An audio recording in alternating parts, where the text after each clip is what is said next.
what has happened, Mr. President and the members of the council, you, in the past, prior to the last impact fee was 2019. Prior to 2019, there was no Dean and Barbara White Community Center. That added to the assets of the town significantly. In other words, it added about $21 million. And then that influenced the establishment of or created a new base for establishment of a fee. And that's what the issue for the committee was: how much can we increase the fee, and to what extent that would be not only fair but also competitive. I do have in your handout a schedule of comparable communities with their fees. And what the committee ended up was to did two things. Number one, they wanted to not to go 100% fee. In other words, they wanted to be competitive and they wanted to be economically, make sure there is tremendous amount of impetus in the town right now for development. And so they didn't want to hamper those efforts. And so that was one consideration. On the other side of that consideration was a need to keep the inflation in mind and that have that into also in their fee setting. And what they ended up was to accept a fee that was based on not only the unit type or housing type. In other words, is this an apartment or is this a single family? But also a reduction in the amount, in the total amount of the fee to stay competitive. And as such, Merrillville is going to be in par with other adjoining communities, if not lower, and that's how the fee was scheduled. The fee is going to increase, gradually increasing by 4% annually.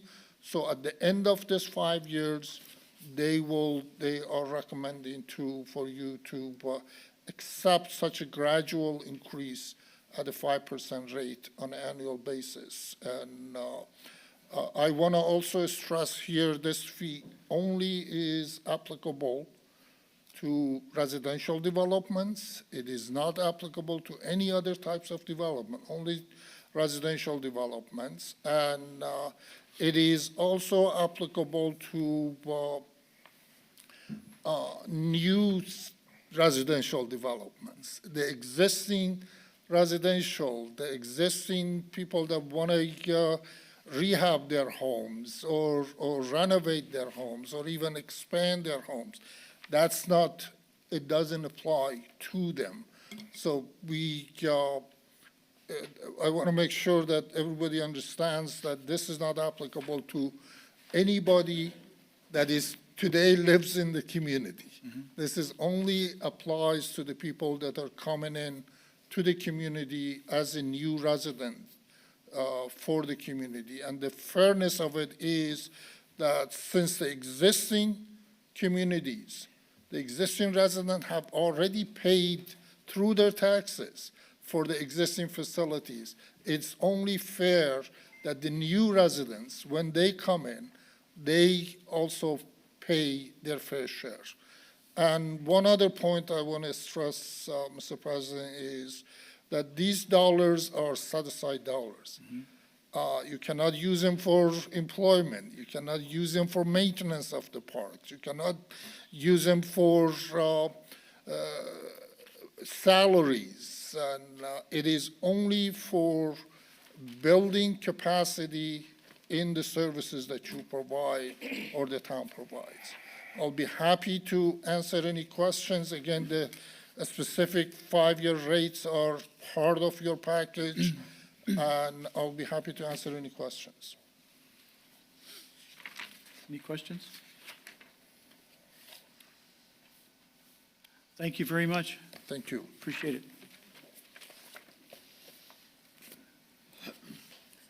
Moving on tonight to the Employee of the Month for January. Mr. Griffin. Mr. President, thank you. We pay it with food, right?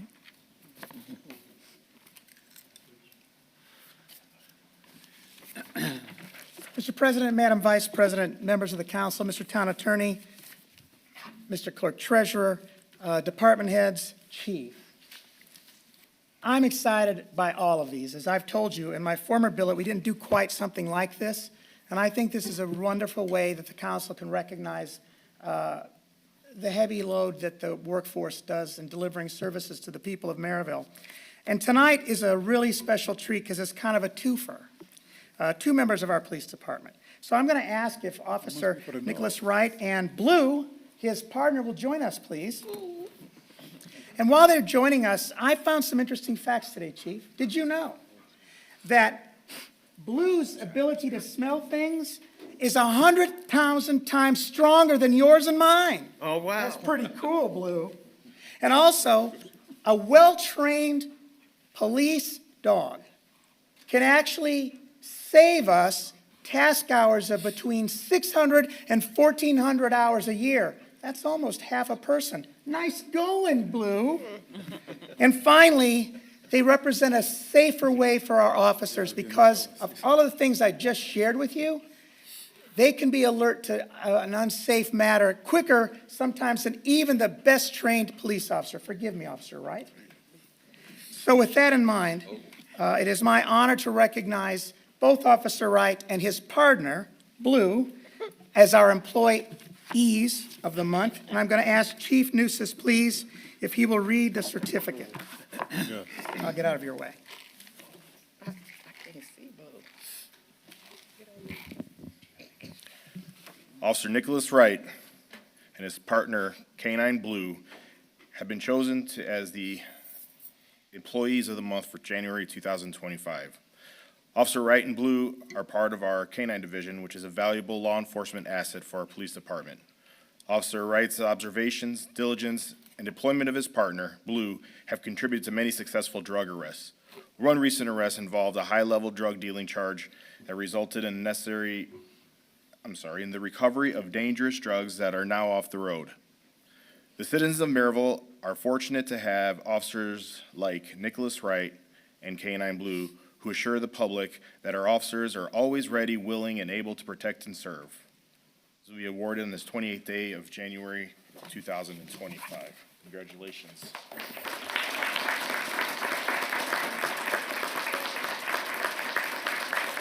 Thank you very much, Officer.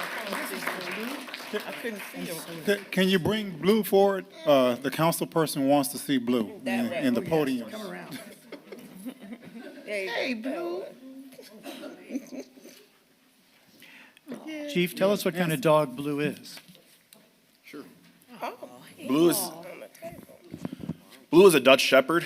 Dutch Shepherds are kind of similar to German Shepherds, except they're smaller, they're a lot more amped up, and of course they have a really cool color on their coat.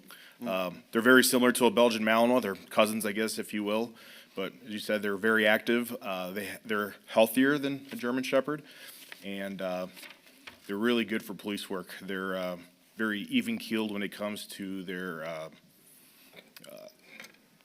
temperament, and just another great addition that we have in our police department. It's great, thank you. Congratulations, Officer Wright and Blue. Congratulations. Officer Wright, who's his buddy sitting up there in the back? And Blue. Yeah, who's his buddy? There's another one back there. He was standing up for his buddy. Yep. Congratulations, thank you again. Oh, that's so cool.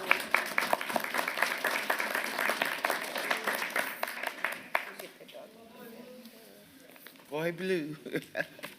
Thank you, Mr. Griffin. Thank you, Mr. President. That's cool. Moving on tonight to the consent agenda, we have a variety of items listed there. I'm not going to read all of those, but I will entertain a motion for approval tonight. Motion to approve the consent agenda. Second. Motion by Ms. Hardaway, seconded by Counselor Shi. For approval?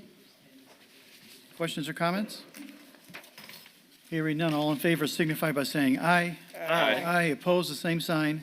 That motion carries. Moving on tonight to appointments. Executive appointments, I will just kind of read these off so we're all here with who they are. The Plan Commission is going to be reappointing Brian Deering for another term. The Board of Zoning Appeals, Peter Gipp. The Redevelopment Commission, I'm going to appoint Mr. Pettit, Mrs. Uselak, and Ms. Hardaway. Stormwater Management Board, L.J. Bud Christ. He will remain on the board. Fire Protection Territory Board, Rhonda Neal and Keisha Hardaway. Change it later. Economic Development Commission is Dan C. Stevenson. He will remain on. On the legislative appointments during our workshop, we talked about these. The Plan Commission, we're recommending Mrs. Uselak, Ms. Chandler Felton, and Mr. Pettit. We'll need a motion for approval on that. So moved. Second. Motion, Mrs. Uselak. Second, Mr. Pettit. Leona, I think. Leona? Yes. Very good. For approval. Questions or comments? Hearing none, all in favor signify by saying aye. Aye. Aye, opposed? Motion carries. To the Town Board of Metropolitan Police Commissioners, we're going to reappoint Michael Rich. He is a Republican chair of Merrillville and will fill that spot. I'll need a motion for approval, please. So moved. Second. Motion by Mr. Pettit, second by Mrs. Uselak. Questions or comments? Hearing none, all in favor signify by saying aye. Aye. Aye. Opposed? That motion carries. Redevelopment Commission, we had talked about Leona, Shauna, and that's it on that. Is there a motion for approval? So moved. Second. Mr. Pettit and Mrs. Uselak for a second. All in favor signify by saying aye. Aye. Aye, opposed? Thank you. Moving on to Solid Waste Management District. We're going to keep it the same with Rhonda Neal serving another term representing the town of Merrillville. Is there a motion for that? Motion to, Second. Motion, Ms. Hardaway, second by Councilor Uselak, to reappoint Rhonda Neal. All in favor signify by saying aye. Aye. Opposed? That motion carries. Mr. President, can we go back to executive appointments on the Plan Commission? Sure. Because, Sheila, did we take care of the two Republican appointments? I know Jeff Swike came in to fill out Rick Holtz's term. Yeah. There's usually a Democrat and a Republican that are up at the same time, and Luke Rich is the other Republican. Mr. Griffin, there wasn't this time, right? No, Because Mr. of- President, you've now got the cycle. There Correct. was that Right. misalignment. You'll have Okay. one every year now under the statutory requirement for the staggered terms. Okay. Thank you. You're welcome. On the standing committees, so I would like to ask for a motion to approve. They will all remain the same this year with one exception, and that exception is that Mrs. Uselak will chair the Environmental Affairs Committee, removing Mr. Pettit. Is there a motion for approval? So moved. second. Chair recognizes Councilor Shi, and a second by Mrs. Neal for approval of the standing committees assignments. Any discussion? All in favor signify by saying aye. Aye. Aye, opposed? The motion carries. Thank you all. Moving on tonight to the Budget and Finance Committee report. Mrs. Neal, Thank you, President Bella. There's no report for tonight.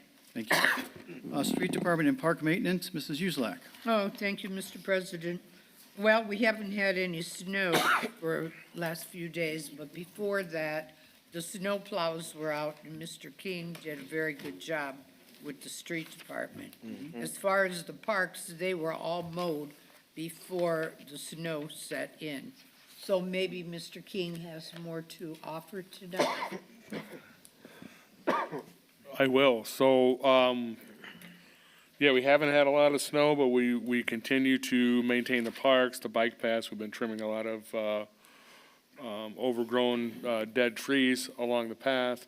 We've also been picking up trash. We're out today along Madison Street, along Mississippi Street. We've been working on that.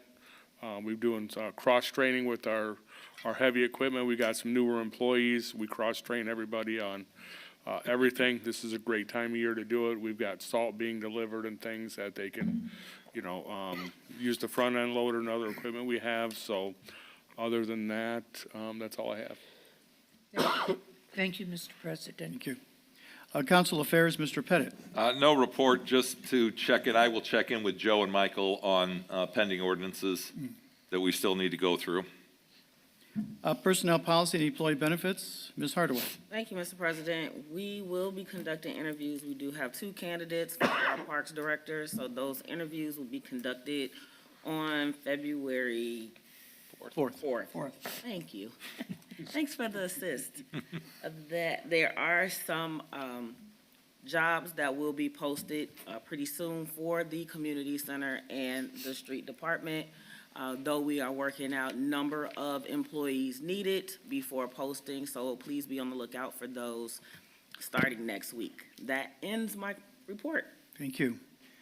Environmental Affairs, Mrs. Uzelak. Oh, I have no report at this time, Mr. President, but maybe Mark would like to offer something about Matt. the retention ponds. See, we all call you out of the wrong name. Matt. Oh, Matt. Oh, I am so sorry, Okay. Matt. And I know I your can name comment at the top along of those lines when I have my report. Yeah, with regards to detention ponds, and the maintenance of them, as we acquire those properties off of the tax sales, we've been maintaining them, which is a great way to do it.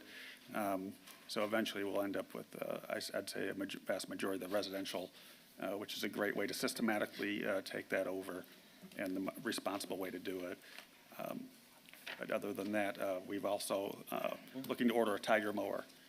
So that'll be another piece of equipment to add to our inventory. Great. Okay, thank you, Matt. That's it. Thank you. Public Safety, Ms. Hardaway. We will have a public safety meeting on Monday, February 3rd. That ends my report. Elections, Public Relations, and Town Beautifications, Councilor Neal. Thank you, President Bella. We met yesterday, to look at the finalization of the gateway signs, and we're meeting again on the 6th, adding in a few more people so that we can move forward with it, but it looks really good, so we're hoping to get those in soon. Good. Great. Economic Development, Mr. Pettit. Yes, Mr. President, we had an RDC meeting before the council, and the RDC took action on 5 different resolutions, 4 of which were related to tax increment finance allocation areas. That was the last step in creating these new allocation areas for North Broadway, for the silos east on 101st Avenue, the Mississippi Street Crow, and I'm drawing a blank, ladies, on the 4th one. Liberty West, thank you. How could I forget Liberty West? And then the 5th resolution was the first step in a developer-backed bond, which we have done. Actually, we've done 3 of these now. We did one way back when, in 2007 with Holiday Properties in Ameriplex, and then when we did 2 with Don Weiss and Randy Hall. Randy has come back and asked us to do a developer-backed bond for Liberty West in the amount of $20 million. We took that first step. The next step is the Economic Development Commission will need to meet in a public hearing, an advertised public hearing. I checked with Mrs. Chilcott. That is scheduled for February 18th, but I apologize, I don't have the time. But we can confirm that with Mr. Griffin. And then it comes to the council, I believe, and then back to the Redevelopment Commission. So there was some interest as to what the public hearing process is. I believe that's at the EDC level. So anyone that's interested in speaking in favor or against it, that's the time to voice your opinion. I think that's all right now for economic development. That's quite a bit. Thank you. Utility Liaison, Councilor Chandler Felton. No report tonight, Thank you. President Bella. Parks, Recreation, and the Dean and Barbara White Community Center, Mr. Pettit. Thank you, Mr. President. The committee met on Thursday, January 23rd.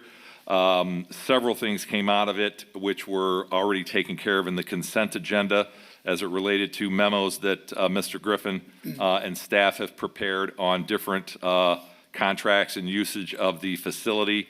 One of the big things that the committee decided was that due to lack of use, we're going to redevelop the rock climbing wall. I have already reached out to Core Construction, Michael and Lisa, Shauna, to get prices on what is the material worth and what it would take to remove it and/or do something else. One of our recreation programmer, Chris Geiger, had brought up the idea of using that space as a spin area that we need to investigate a little bit more at our next meeting. The important thing that I would really stress to Margie, Shauna, and Keisha, there's another committee meeting this Thursday at 5 o'clock, and it's very important that the four of us be there because we need to give an answer to CORE and American Structure Point on the HVAC system. They're going to have representatives from Circle R and from Train, American Structure Point, Michael, obviously, and we need to give them concrete direction as to how to solve the heating and air conditioning problem in the center that Lisa and staff have been going through. So ladies, please mark your calendars for Thursday at 5 o'clock at the center, and we'll hear what they've got to say, who's going to take responsibility, and of course, the biggest question is, who's going to pay for it? So we'll see what they have to say. With that, Mr. President, I will stop talking. Very good, thank you. Let's behave, Ms. Hardaway. Always. Moving on to special committees tonight, abandoned and blighted properties. Ms. Haynes Edwards. Thank you, Mr. President. I have no report at this time. Very good. Special town projects, Councilor Neal. Thank you, President Bella. We are preparing for our Black History Celebration, which I will let Councilor Shi go over all of the details about that. Thank you, Vice President Neal. We are having our Black History Month Black Excellence Family Sneaker Ball. It will be February the 28th from 6 to 9 at the Dean and Barbara White Community Center. Tickets are $10. They will be available as of tomorrow at the Dean and Barbara White Community Center here at Town Hall and here at Town Hall, I apologize. And you will be able to get your tickets from there. This is a special event. It includes the Merrillville Community School Corporation and students where they will be highlighting Black excellence and achievements. There will also be a DJ, music, and refreshments at this event. And that is all. And it is a fundraiser event for our scholarships that we have for the kids. Scholarship Fund, yeah. Yes. Very good. Thank you. Semi-Quincentennial Committee? Nothing to report at this time. Very good. Moving on to Department and Commission reports. Stormwater Management Resources, Mr. Matt Lake. Yeah, thank you. Real quick, Dyer Construction's making really good progress on construction for our Hickory Ridge Regional Flood Control Project, especially given the sub-zero temperatures we've had recently. I received a draft set of plans for the Southmore Park drainage project, and we did some value engineering. And after reviewing, we got a draft engineer's estimate. We're going to save over $400,000 when we rebid this project, according to their estimates. So that's a significant savings in regards to that. So it's always good to second guess and relook at some of these, and don't be afraid to rebid these projects and look at all the little details here and there. Also, it was mentioned about 74th Place in Kaiser Ditch. There was a guardrail that was missing.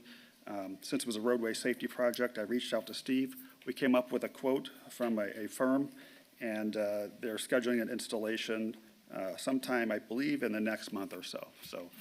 So that'll be taken care of with regards to that aspect.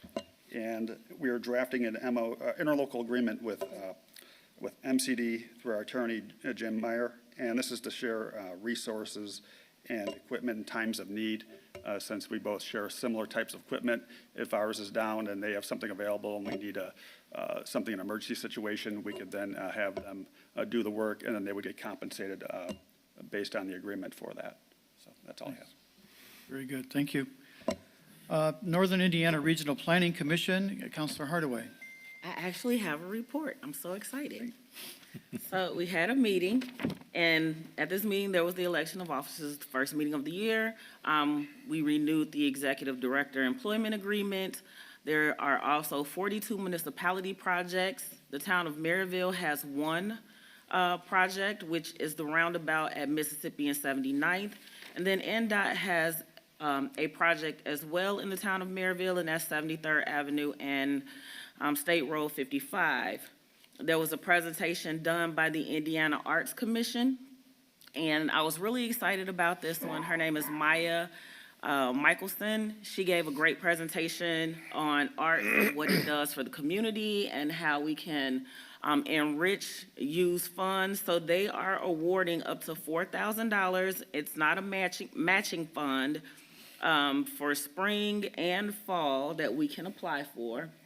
And we can create murals, or we can put artwork on the bike trails, things like that. So I encourage us to apply for the award, for the grant up to $4,000. And then they did announce some job openings through NERC from other municipalities. So if you are interested, the City of Michigan City has a job opening.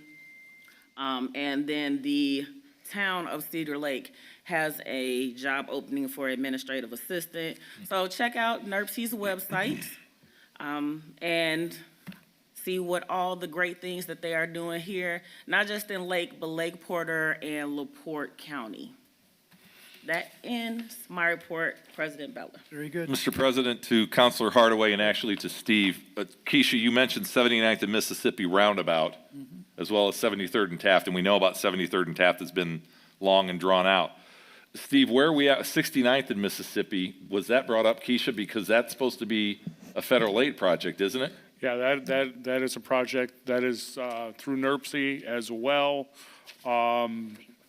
It's still in the design stages. The right-of-way acquisition has not been completed. We also have to get with the Hobart attorney on the interlocal agreement between us and the city of Hobart. I don't know where that was ever left. Because that's an 80-20, right?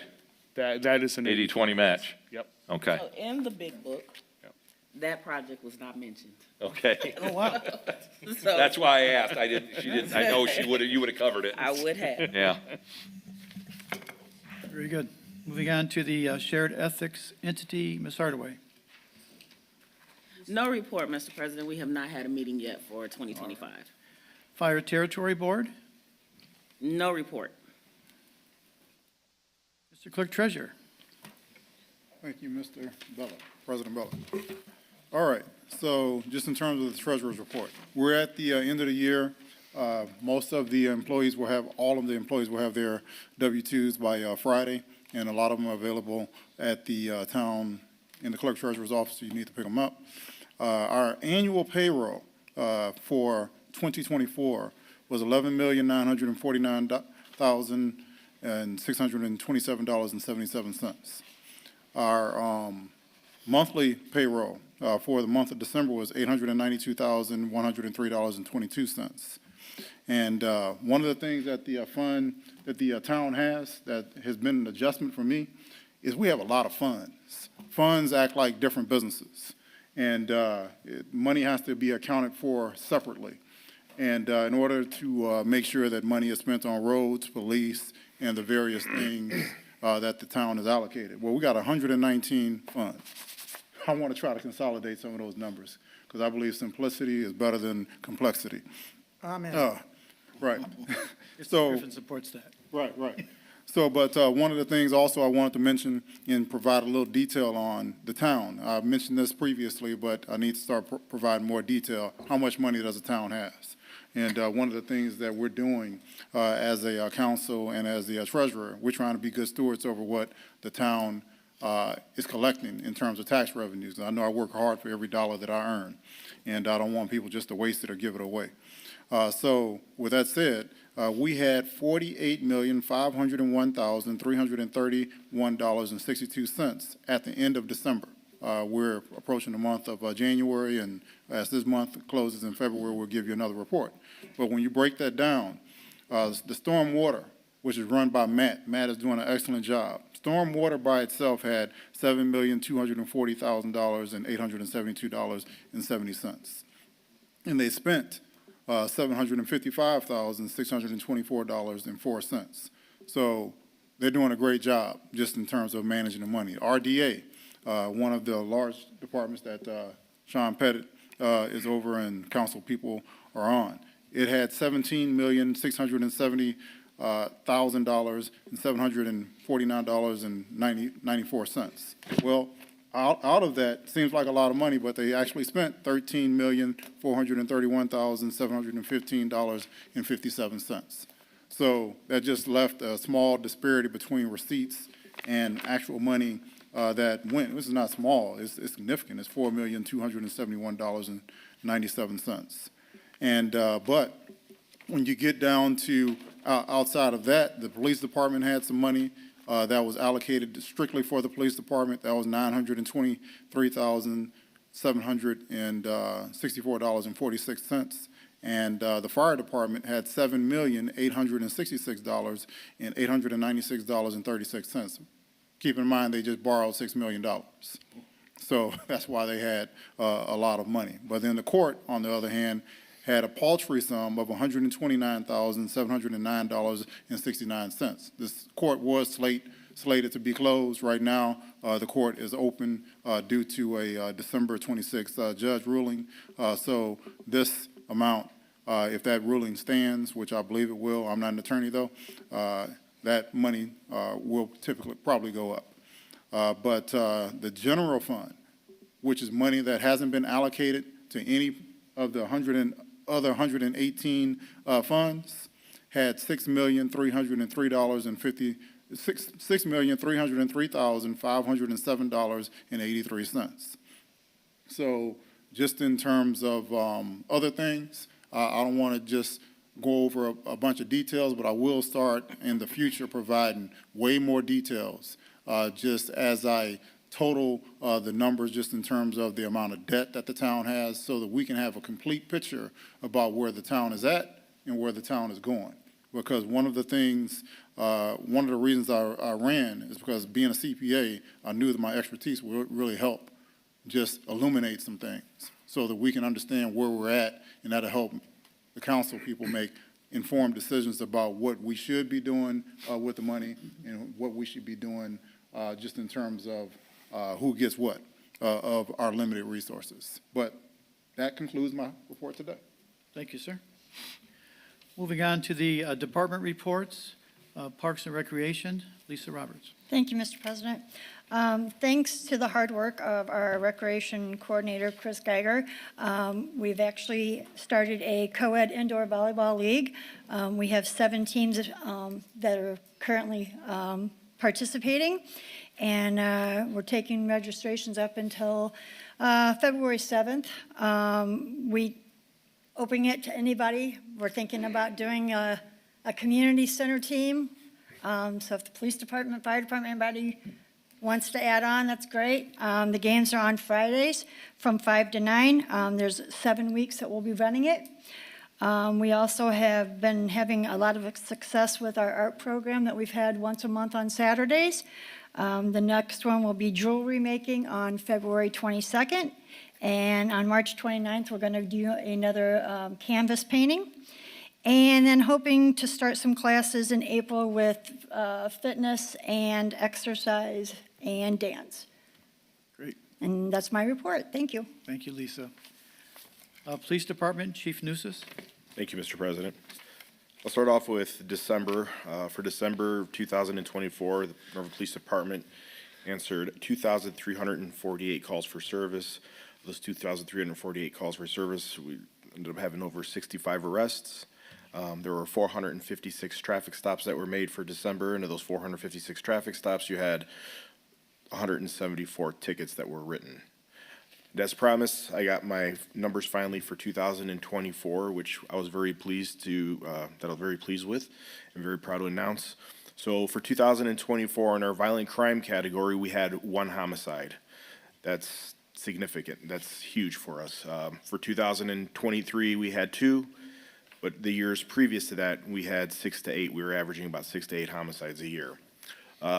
Robberies went down from 21 to 9 for 2024. Rape and sexual assaults went down from 12 to 6 for 2024. Our assaults and aggravated assaults combined went down from 249 to 217. Our nonviolent crime category, you had burglaries that went down from 43 to 31. Our thefts went down from 455 to 347. Our auto thefts went down from 110 to 83. And the only thing that we did see a rise in for 2024 versus 2023 was fraud. We had 271 cases of fraud versus the 256 that we had in 2023. So for the year, we did just over 30,000 calls for service. We had 29,898 calls. There were approximately 200 to 300 CAD calls. We can't track those. In addition to that, we had 4,889 traffic stops. Those traffic stops, there are 3,203 tickets that were issued, and we had 944 arrests. So we had a very productive year for 2024, and we're looking to keep it going. And this was not possible without the hard work by all the men and women in the Merrillville Police Department. That's all I have. Thank you. Thank you, Chief. Planning and Building Department, Ms. Sheila Shine. No report this evening, President. Anything else to add for the Street Department, Steve? The only other thing I have is 12:01 PM today in this room, we opened our bids for Community Crossings project. We had 2 bidders. They're taken under, the bid documents were taken under advisement by our consulting firm, Butler, Fairman, and Seifert, and we will be awarding that at our February 11th council meeting. I think you're going to update us on the streetlights that we talked about today, back and forth. So, yeah, so I can update you on the streetlights. So there's a flurry of emails going back and forth today about the streetlights on Georgia Street, how the town didn't place the order, and several other things. I did respond to the email. I also got an email back from NIPSCO today from Angie Wright, the electrical engineer, that she did receive the order from Darius, as I stated in the email. Darius is in the new business department. He transferred this over to Angie Wright, and her and I are going to meet on site and get this project going. But the order was placed, just like I stated in the email. It was turned over to engineering, just like I stated in the email, and I have a confirmation email from Angie that that was done. Okay, thank you. Mr. Griffin, Town Manager. Mr. President, thank you. You should have at your station a copy of the staff report, which we're required to do under Code Section 2-39.1. Some of you may have it updated. You'll notice that the signatory on it is the administrative manager and special assistant to the council and to me, Ms. Rosas. This is a delegation I'm welcome for. She's now cultivating and developing the staff report. In the absence of a question about that or another you may have for me, I'll be very pleased to be seated. Thank you. Thank you. Actually, moving on tonight to general orders, we have, we're going to remove the ordinance 25-02. There's a procedural error. We're not going to actually have that ordinance. This is in regards to the park impact fees. The Plan Commission will talk about this item next. Right. And do a motion through the Plan Commission, and then I think the council will just use a simple motion to approve that. Is that right, Joe? Correct. We won't need an ordinance this formal? Yes, you will, because it's we going to will. come back as a zoning change to text. Okay. So just like any other zoning ordinance, you can do it, because after it's been heard by the Plan Commission, we presume will be a favorable recommendation. Our hope is for that. Then you'll just simply act to approve or not the ordinance. Okay, very good. We have no resolutions tonight. We have no BZA or large gathering actions tonight. There's no old business or new business. We're moving on to public comment. Please approach the podium, state your name and address for the record, if there's any public comment tonight.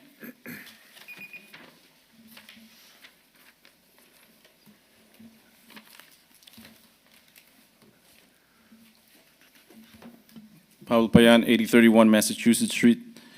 So, Steve, thank you for updating on this lighting issue. You're welcome. So, I think there was some miscommunication between how it was set and who requested the lighting. When I originally sent the request out through the email, and then a month later, I got an update saying that, there's a supply issue with the light poles. So then I called NIPSCO myself and asked them, hey, what's the issue? And then they said, there's no supply issue. So I talked to the commercial and residential also, and they said, we don't have no requests in for any streetlight poles. I said, okay, so that's when I sent the email out to Rick about it. And then he mentioned that you had spoke to Darius about this. So my issue is that NIPSCO tells me one thing, and then, there's another thing on the other side. So I think that somewhere down the line, something has to be addressed, either with NIPSCO or how we're placing these requests. Because NIPSCO said all you got to do is put a request in online on their webpage if there's a street light out or if you're requesting a new street light.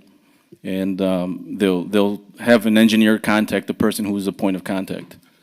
So I don't know what happened or who dropped the ball, or if it was NIPSCO's side, it was our side, whoever's side, doesn't matter as long as it gets corrected, because this has been going on an ongoing issue for the residents for a long time. So I just wanted to clear that up. Thank you. Thank you.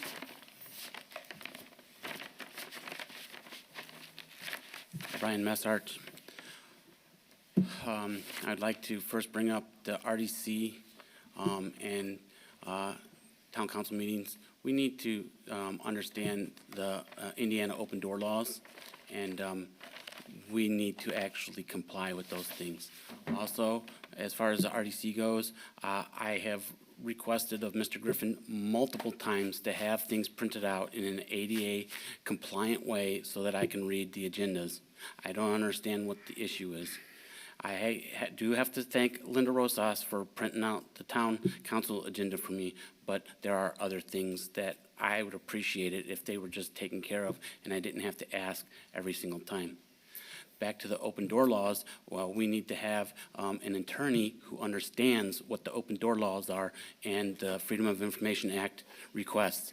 I have, I think, 12 in so far, and every request has violated the state law. I will be making the complaints to the state so that we understand that. And that leads me back to this point, and I've made this point multiple times. And I made the point in emails with you, Mr. President, today. When are we going to start working together? The question has been raised multiple times. Why does it always have to be a fight? I have a group of residents. We don't want the fight. We want to work with you. You know how many of us are on any of your committees? You know how many times you've asked us to be involved in anything? You haven't. You haven't You're on even the data bothered. center committee, weren't you, Brian? No, I think that was important. I apologize. Okay. One thing. But my residents. Start. That is a very good start. My residents want to be involved. You don't see them on planning committees. You didn't see any of their names on any of these things to be asked to be a part of police commissions or things like that. And every time that we come and we ask to be involved, there's no reason why Mr. Payan has to fight so hard about light poles. And the funny thing is it's not even his light poles that he's worried about. It's two of our fellow neighbors in two different neighborhoods that we're worried about. It's the same way with the deer crossing signs out by the Deep River Park. It took a year to get that installed. At what point in time can we stop fighting and be an asset? We work with you to get things accomplished. If he could find out the process to work with NIPSCO, and when I was talking to Pablo, he even laughed because he was like, they wanted to know if I wanted to order the light poles. And I'm like, well, they'd let you do that? That's interesting. That's what my point is. This thing with the Freedom of Information requests, we shouldn't even be at that point. It should just be information shared. It should be a conversation, and we're not having the conversation. That's not on us, because we're begging for it. Thank you, Brian. I appreciate it, and I hope that we can get to the point where we are working together, not fighting against each other. Thank you. Yes, sir.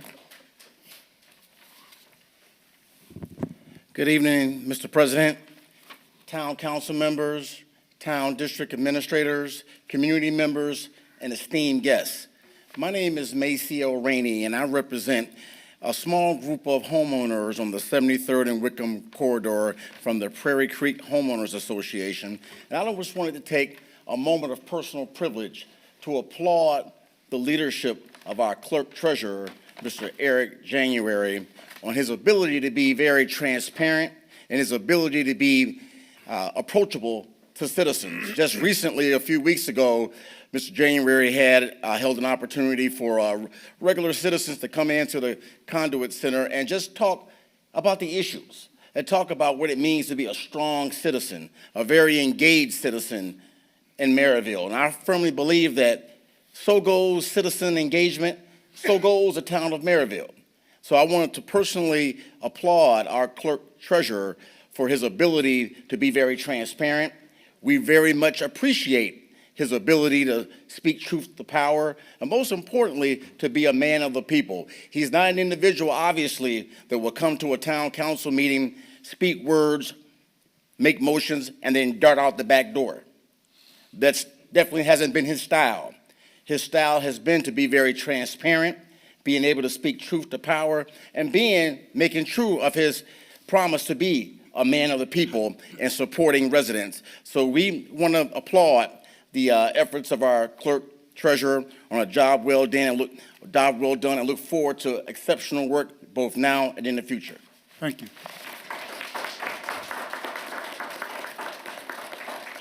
Samuel Payan, 407 West 89th Place. Good evening, everyone. It's good to see everybody.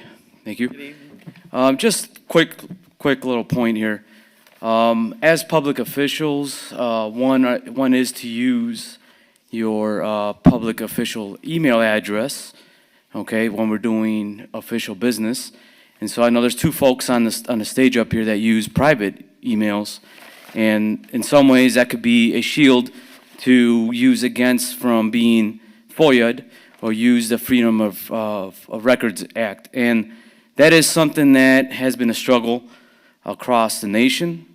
In our home state with President Holcomb, that was something that came up with him. And there was a lot of litigation and there was legal opinions on it, up to the point that there's a code of ethics that rules in against of it, because that's a way to